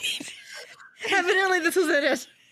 That one book that In Memnoch? Yeah. So we're not reading it, Anne. We're never gonna okay. get... Well, here's what I know happens is after Lestat comes back from hell, and he's drunk from Akasha. Oh yeah, he's crazy. And Jesus, by the way. And Jesus, the only thing that is strong enough to hold him is that bitch's hair. Yes. So that's why she's making she's having to make like Vampire Rapunzel. She's like Erasure, making those chains of love. But so literally thorium is begging to be wrapped up in those chains. So he gets in prison for life or for unlife, wrapped up in hair chains, and that's the end of the book. It gets real S&M at the end. Like he literally begs. He begs to be put in the hair chains. He's happy about it. And then it just like the audiobook was really creepy because music started and there's obviously no music in the whole damn audiobook. I was like, is this my signal that it's over? Or you just decided to add music to the scene? It was very bizarre. Anyway, that's it. I gotta say, white people, we've been loving braids for a long time too. That's true. It's true. So I guess they're crocheted, or that's what I'm imagining it. I don't know. I'm just saying he's just give me those braids. Anyway, question. I really like the idea. I really like the idea of a being who is so ancient and so magical and mystical and whatever that their hair is the whole frame. I really like that idea. That mythology is really nice to me. I like it. If this whole book had been the framing thing, I would have been so down for this. I'd have been oh shit, write that book. In the BDSM hair weaving, we're doing fiber arts. And I don't know if it's part of me is it could be that we just have been with these people for so long now, but it is I'm always bah, here we go. But I find myself enjoying these later books much more. It's they're writing them just for us. Yeah, well, no, but it's hey, now you're answering my question. Yeah. You know, because the last one, they finally answered how does vampire dick work? And we have been asking this for a long time. In this one, we got at least that, they can derive some pleasure from things. And and that we found out how the heads grow back on. And I wanted to know about the heads. Yeah, I feel there were a lot of. It did feel like she was tying up some loose ends. Right, use the pun with the hair thing. Well, but I thought the neck thing was really interesting. Oh, I was so into that fucking. That was really cool. Yes, but it was also it made more sense because you went from here's Armand who's oh, by the way, I put a head on. You're what? And then okay, so he's not sewing things on. Armand can't do anything right. You know what? He can't. But at the same time, that poor motherfucker had no chance. I'm not criticizing him. No, I mean honestly, he's doing pretty good considering. God. He's doing well considering, exactly. Fuck you. Just stay. You know what? Stay underneath that fucking Buffalo, New York burnout green awning with the weird Listen to your passion out of the Sonata. charcoal grill and Anyway, questions. Hey, questions. All right. Big dick energy or big dick energy? This is the biggest dickhead we've ever Oh had. my God, I hate him so much. It was literally mansplaining the musical. He has big dick energy that he does not deserve. And I know a lot of people have that, but he manifests it and thinks it's there. And then everyone around him is bro, settle down. Mm-hmm. We already know your secret. Oh my God. Anyway. He was so corny. He's, you know what? He's the old head at the cookout. That's just you're why are you here?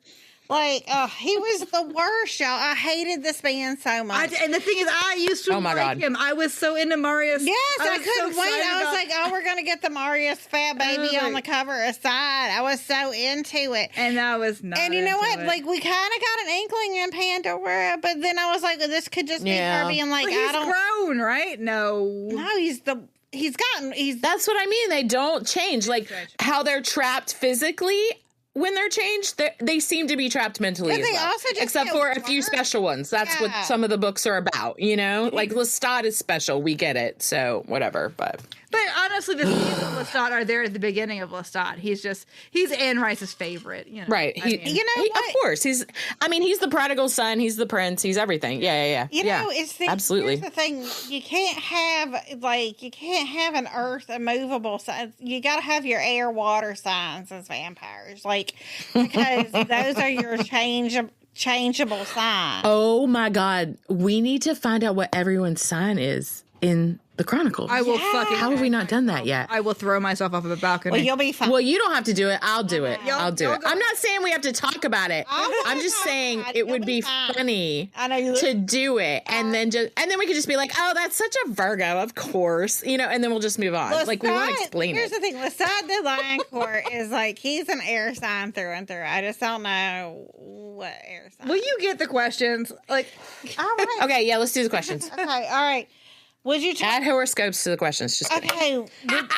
Would you talk shit with or without about the heroine? who's the heroine in this? Would we say all the women? Maybe all the paramours. All the women. All the yeah. Well, I don't. Armand. I mean, I know Armand is greatly mistreated, but I don't see him as heroic in this book, No. really. You know what this book is that what this is it's basically a look at the people that Marius has ruined by loving them.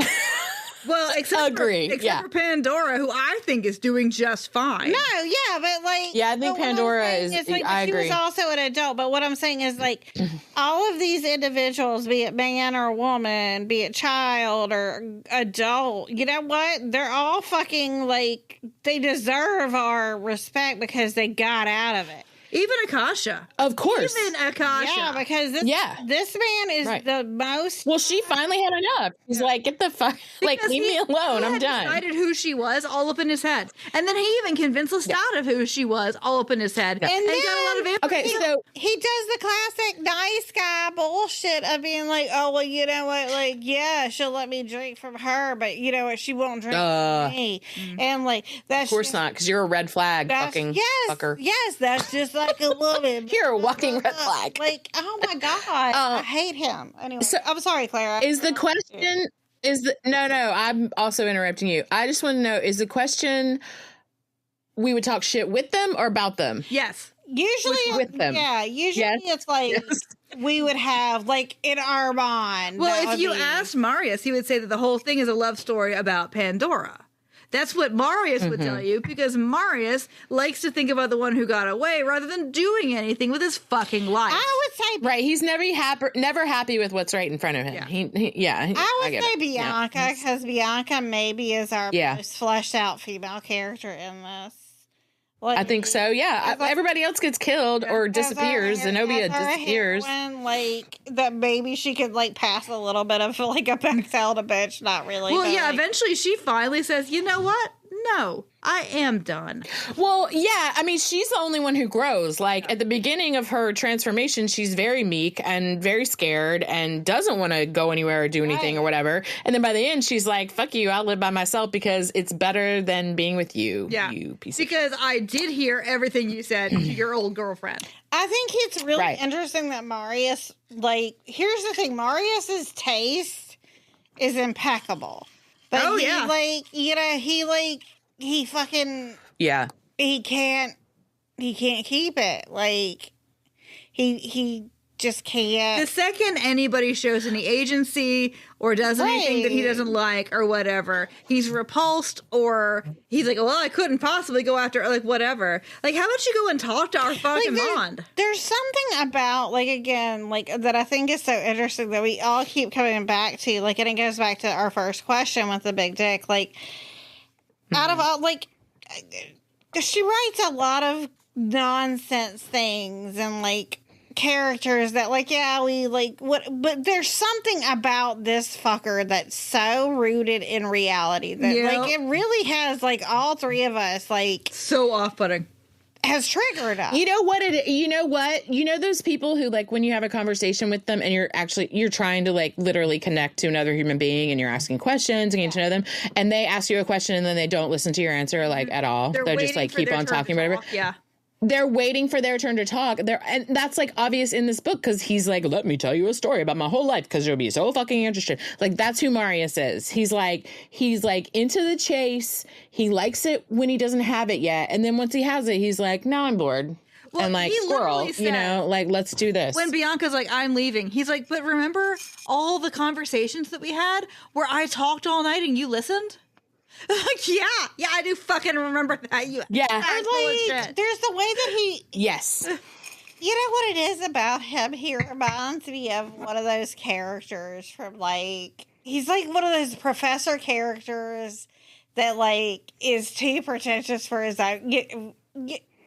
You know what I'm talking about? Like there's a Michael Douglas movie. It's an amazing movie. Michael Wonder Boys. Yeah, like it's very much like he thinks that he is like this person, and he is the smartest person in the room when he is clearly the dumbest all the time. Because again, he's got one job, and you know what? Like Buffy had one job, and she kept it way better. Like. Don't tell people. You know, I think it's funny that because I just been thinking about this a lot, obviously reading this book, but like how Marius has been a big thread through the other ones, you know, and we keep saying like we liked him before this because he was an interesting thread. Like you like a thread that like actually pulls people together and makes the story interesting and makes it flow and stuff. And then this book revealed that he's the red flag. Yeah, you know, that he's the thread that like he is the problem. And like it's almost kind of genius. Like I want to say I don't think that Anne did it on purpose. Maybe I think she might have realized that she did it. Maybe she did. But I think that once it was done, she probably was like, holy shit, you know. But everybody. But yeah, but like it is really genius. And if you were going to do like scholarship of Anne Rice and things like that, like this is something that would be really fucking cool because you could just like be like, like the whole canon. Basically, Marius is essentially like a big daddy character. And that he is the one responsible for everybody else's like fucked upness. And like that you don't, because their fucked upness is also unique to their own stories because they have their own situations that you don't realize that their fucked upness is all like he's the Orson Welles of this whole shit. I was so angry at this book, but I do think this book is essential if you are into the Vampire Chronicles because it recontextualizes all the other books. Yeah. It really does. Yeah.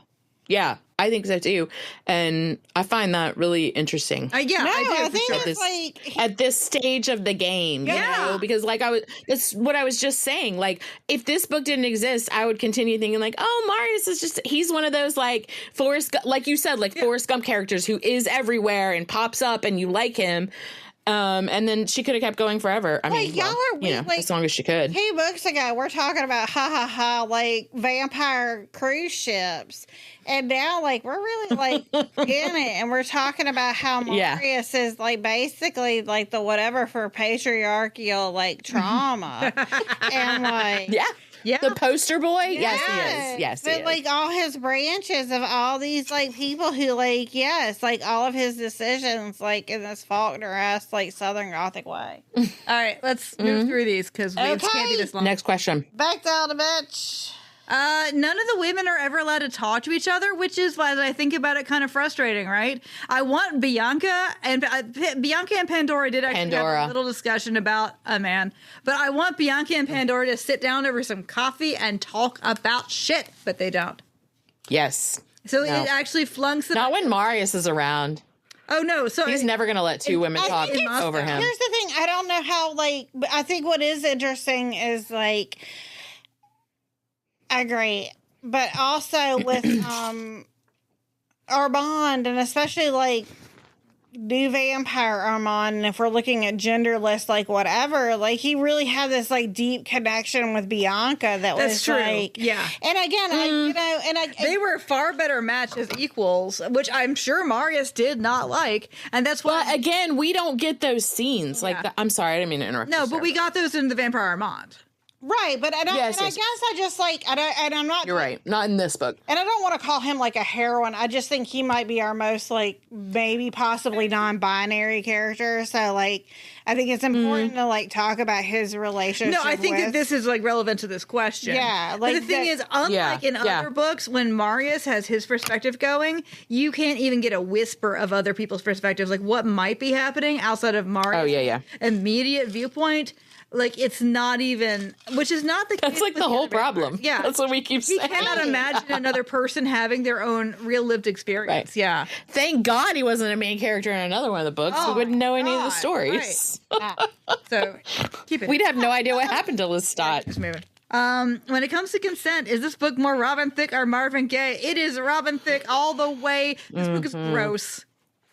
Again, like we said, like no joking aside, he says in this book by his own admission he is grooming someone. Yeah. And he uses the term in the way that you would use the term grooming. Yeah, he can't use the term vampire or flying. No, but I mean, like, basically, like, right?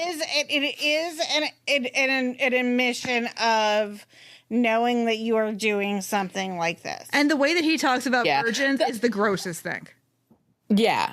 Absolutely. Well, and I just thought, I mean, I mentioned this before we even started recording, like the way he drinks from Akasha and he like always talks about that. Like I asked her if it was okay and then I did it anyway and she didn't kill me. So I guess it was okay. And it's like, bro, like, that's still not, I mean, like the fact that she didn't kill you, I guess is consent in this universe that we live in. But like, talk to him.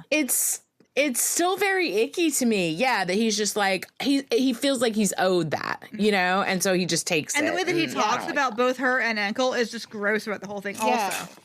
Yeah. Like not that they can't take care of themselves. Obviously they can. Right. But the whole thing is gross. Absolutely gross. Nasty.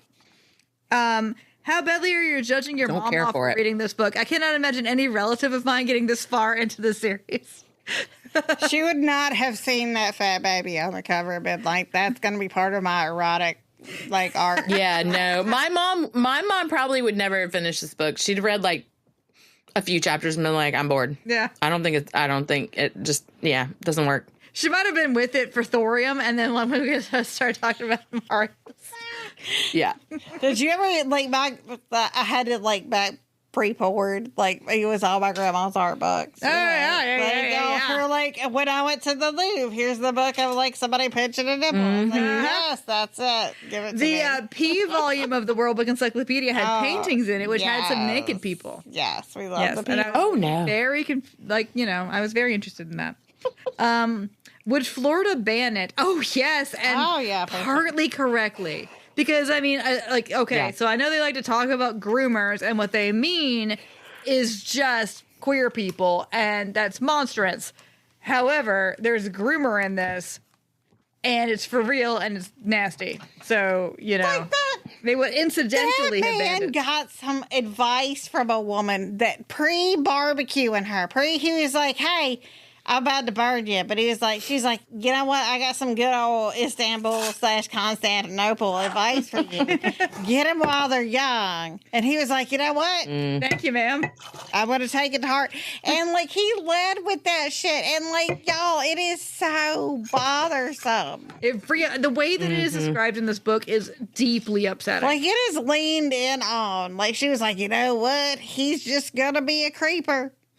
He's going to be, you know, like, it's not even like where you're like, well, that's sort of high creeperness. No. There's nothing. It reads Predator like from beginning to end in this book to me. I mean, honestly, like there's nothing. I mean, like, you know, you said, you mentioned Lolita, and like even in Lolita, you're like, if for a minute I can believe that they liked each other, you know, in a way or whatever, like, you know, or like, but this doesn't have any of that. I mean, it doesn't even pretend to. It doesn't even try to. Yeah, it's just, and I'm not saying Lolita does it well. I'm just saying, like, you get that where it's like, I'm trying to justify this to you. even though it's still fucking gross, you know, like, and this I doesn't think, even like, like try to justify it. It's, you know, here's the thing. I think she's trying to like create these situations that are akin to like the Persian boy or something like that, to where you're like, well, okay, you know, the Greeks, I get it. I could go along with it in the Vampire Armand because it was Armand's perspective. Right. But it was not cool when it was Marius's perspective. I think that this book tried to cover too much and sacrifice context to that, because that is exactly what you're saying. Like even when things were uncomfortable and like just distasteful before, there was context for it, you know. And I think this book was like, listen, I gotta get through like 2,000 years, so here we go. Buckle up, bitches. He's gonna take a deep sleep for a while, don't worry. You're not leaving the house looking like that. The only good outfit in this I thought was Marius's Phantom of the Opera. Yes, that was good. Oh, I did like when he described Pandora at the both of them, Bianca once and Pandora at the ball, because and both of them had similar things, but they had like beads in their hair. Yeah, and had like beads in their hair and stuff like that. I was like, fuck yeah, I want some beads in my hair. Bianca always had pearls in her hair. It was very nice. Yeah. Mm-hmm. She kept some nice outfits. So like they were squatting in the temple of those who must be kept. So they're like sleeping behind the thrones, which is weird and creepy. Yeah. But she had a few nice outfits, because sometimes she'd be like, I'm gonna put this nice outfit on, and he'd be like, yeah, let's look at that. It makes me feel better. Yes. Yeah. So they're like just camping. It's wild. So crazy. I could never. Yeah, you could never go camping. Well, no, I could not, like, behind, like, the, I can't get the fucking cots.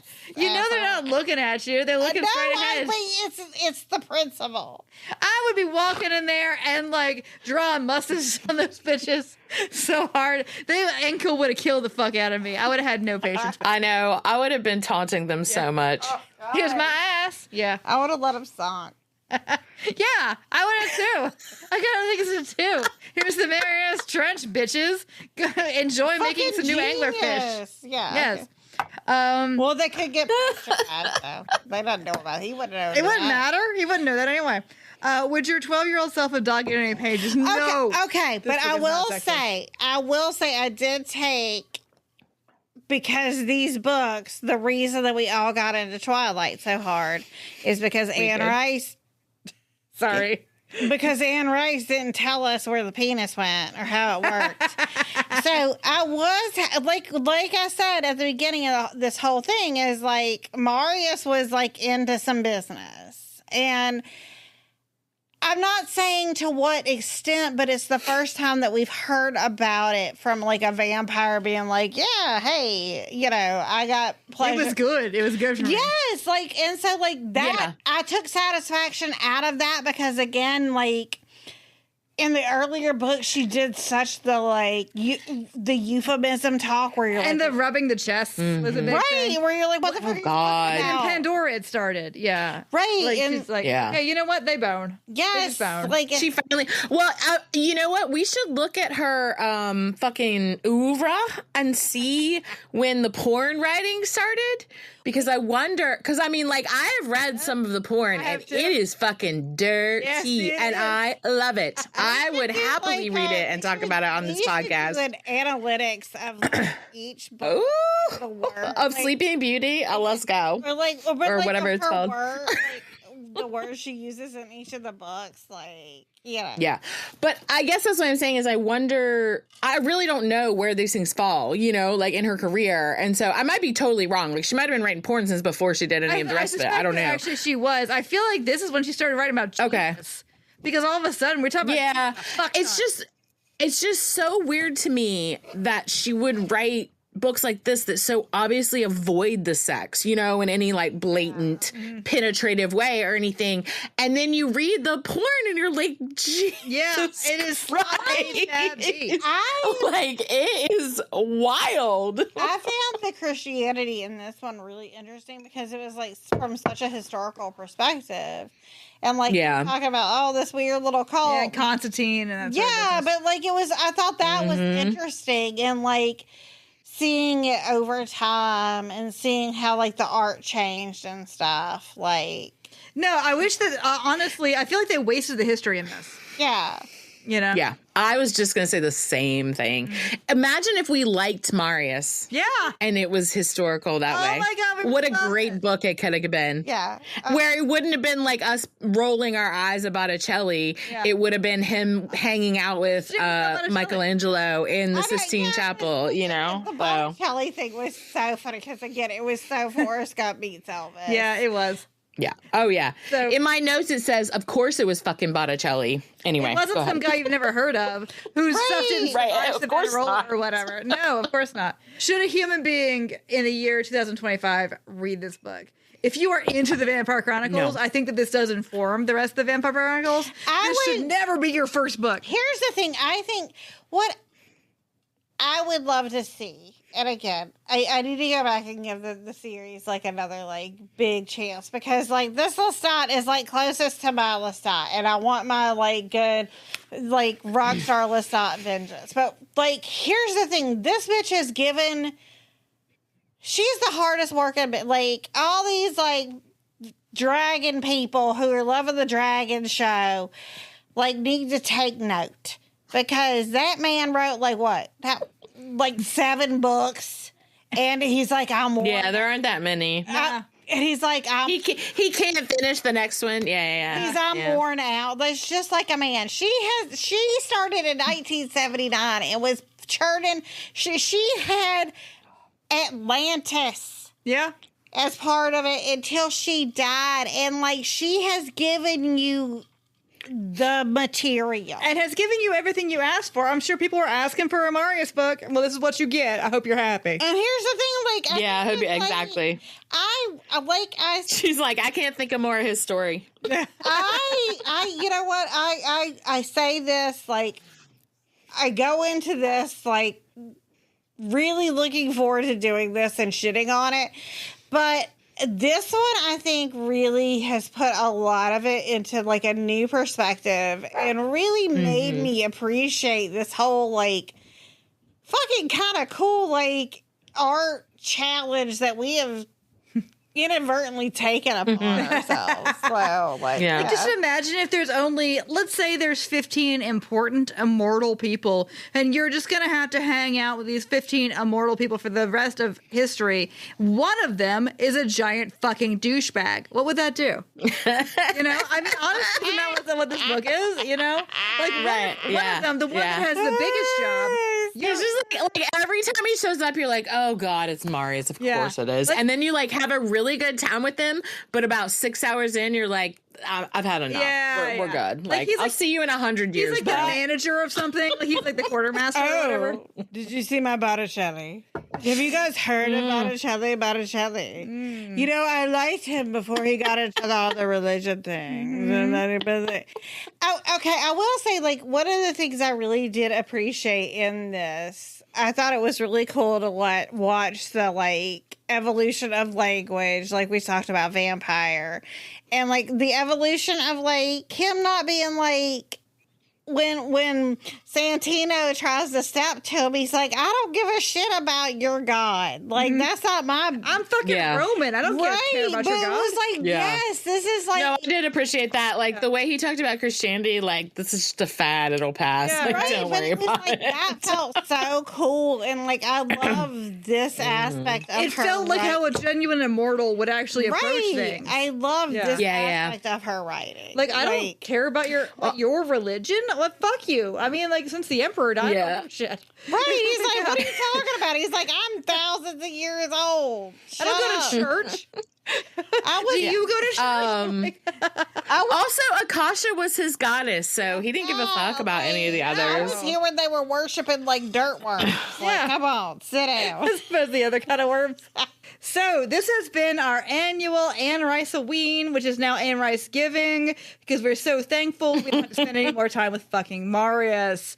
Oh, no. Yeah. This has been like we said, we do this every year, but normally we do podcasts about romance novels. And if you want to see more of our stuff or learn more about us or join our Patreon or anything else, you can look at our website, which is bodistipler.com. We're doing our best. We're doing our best.